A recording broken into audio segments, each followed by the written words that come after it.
The universe of Dark Souls begins in a world of timeless gray, ruled by everlasting stone dragons beneath a foggy sky. This age of stillness ended when fire appeared, bringing with it the concepts of disparity. Light and dark, life and death, heat and cold. From the first flame, 4 great lords found powerful souls. Gwyn, the Lord of Sunlight, commanded lightning and built a kingdom of order. Nito, the first of the dead, wielded death itself. The Witch of Izalith and her daughters mastered flame sorceries. And finally, the furtive pygmy discovered the dark soul, from which humanity itself was born. With these powers, the lords overthrew the dragons and began the Age of Fire, a golden era of gods and kingdoms.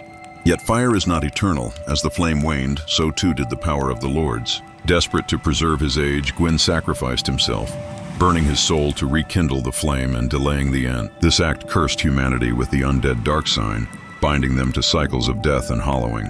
The first game, Dark Souls, follows the chosen undead, one among many drawn to the prophecy that a hero would succeed Gwyn. This journey takes the undead through a crumbling world of fallen kingdoms, slumbering dragons, and fading gods. In the end, the chosen undead inherits Gwyn's task, either to link the flame and extend the Age of Fire once more, or to let it die and usher in the Age of Dark, the time of humanity.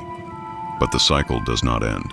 In Dark Souls 2, set in the kingdom of Drangleic long after Gwyn's time, the same curse and prophecy reappear. Countless kingdoms have risen and fallen, each repeating the struggle of prolonging fire or embracing dark. King Vendrick of Drangleic sought to resist the curse, but was undone by betrayal and his fear of true dark. The bearer of the curse, the player's role, gathers ancient powers and reaches the throne of want. Again, the choice is the same: to inherit the flame and continue the cycle, or to turn away and seek a new path. The story here emphasizes that history repeats endlessly, with heroes, lords, and kingdoms falling into the same fate over and over. Finally, in Dark Souls III, the cycle reaches its final stages.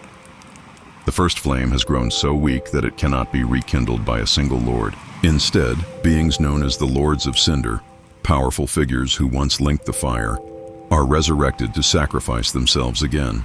When they refuse, the Ashen One rises to hunt them down. The world is collapsing, cities sinking into one another, and time itself unraveling. The gods are gone, their thrones empty, and only fragments of their power remain. In the end, the Ashen One defeats Prince Lothric, the Abyss Watchers, Yorm the Giant, Aldrich the Devourer of Gods, and finally the Soul of Cinder, the collective will of all who have ever linked the flame. As in every age, the choice remains: link the flame once more, steal it for humanity, or let it finally fade into the true dark.